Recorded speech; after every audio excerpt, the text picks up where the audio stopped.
Yes, President Trump is trying to undermine future elections. He started that process when he pardoned the January Sixers. He started this day one in office when he signed the executive order restoring freedom of speech and ending federal censorship.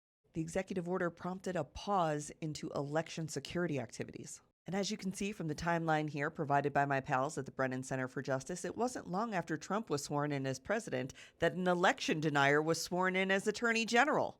And a task force in the Department of Justice was launched to go after the president's so-called political enemies. Then DOJ comes in and fires a bunch of employees from the Cybersecurity and Infrastructure Security Agency and made Big Balls, the teenage hacker from DOJ, the senior advisor at CISA. Then another election denier is sworn in, this time as the FBI director.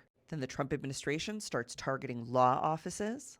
Then he starts going after election officials from 2020 and cuts funding for election security work. We are only in March, so I'm going to skip ahead a little bit here to the part where another election denier is sworn into office, this time into the Department of Homeland Security, into a job they created for her. Then the Department of Justice starts asking for voter registration data and access to the voting machines in states. And they begin litigation against states who refused to provide statewide voter registration lists.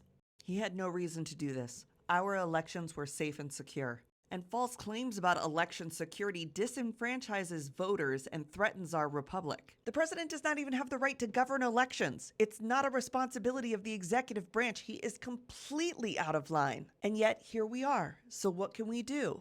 Register to be a poll worker. If not you, then who will it be? Do you trust that person? Vote in every election, even the small ones, and check your voter registration right now. Call on your state legislatures to protect the state's right to host free and fair elections that do not capitulate to the desires of the executive branch. Most importantly, do not submit in advance. It is far harder to win back a right than it is to never lose it, and we can do this!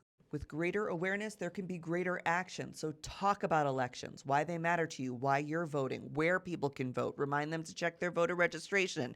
Get a friend to sign up to be a poll worker with you. Don't submit in advance. This is not normal.